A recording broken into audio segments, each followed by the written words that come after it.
Bonjour et bienvenue. Après les vacances, c'est sûr, ça ira mieux. C'est peut-être ce que vous vous dites à la sortie du bureau. Mais plusieurs jours viennent de passer et malgré tous vos efforts, vous sanglotez tous les matins à l'idée de franchir les portes de votre entreprise. Au bureau, vous vous sentez aussi visible que l'armoire coincée entre deux portes. Vous songez alors au choix qui s'offre à vous. 1. La déprime permanente. 2. Peut-être l'espoir de gagner au loto. 3. Une reconversion professionnelle. 85% des Français sont favorables à la reconversion professionnelle selon l'Institut de sondage Odoxa. Et 64% des Français veulent changer de métier. À en croire les chiffres, la réorientation professionnelle séduit de plus en plus, même si sauter le pas est parfois compliqué. Même les jeunes actifs s'y mettent. 14% des jeunes diplômés dotés d'un bac+5 affirmaient avoir changé de cap professionnel 2 ans seulement après avoir obtenu leur diplôme. Et 43% fuient leur premier poste après une vingtaine de mois dans l'entreprise. Ce qui paraissait impensable il y a encore 10 ans est devenu la norme aujourd'hui. Et c'est tant mieux. L'adaptation risque d'être la norme de demain, car 50% des jobs que l'on connaît aujourd'hui vont disparaître d'ici une vingtaine d'années. Bien sûr, certaines reconversions sont subies suite à un licenciement, et c'est peut-être justement le moment de changer. Mais pourquoi les gens veulent-ils changer de job ?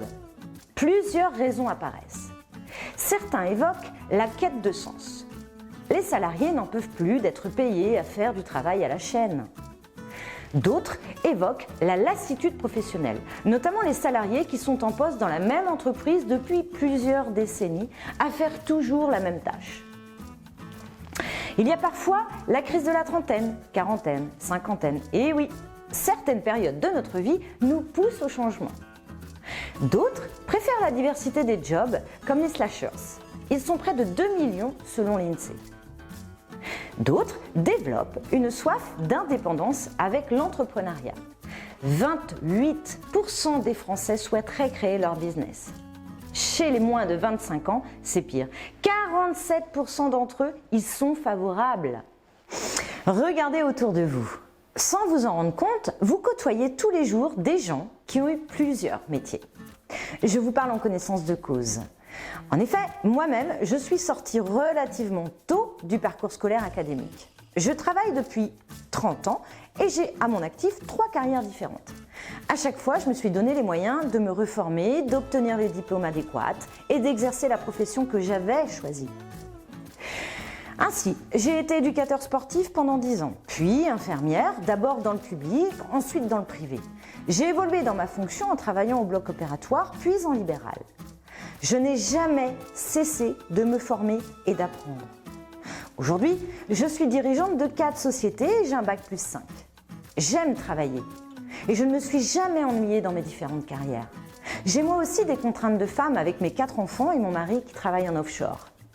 Soit, il faut beaucoup de courage, beaucoup de persévérance et une organisation hors pair.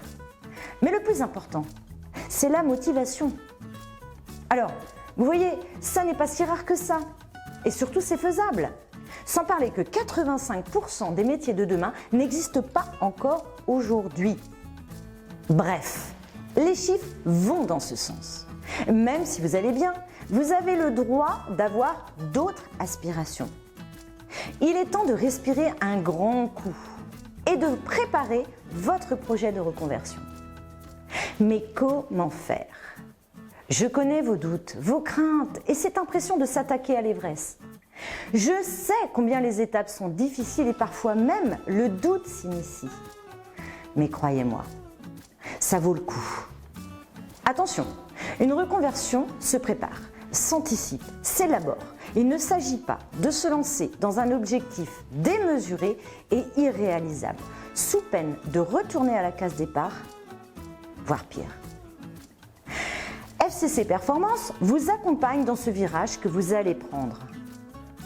Nous travaillons avec des outils reconnus dans le monde entier, tels que le MBTI, qui est un questionnaire typologique, les bilans de compétences et l'outil Motiva.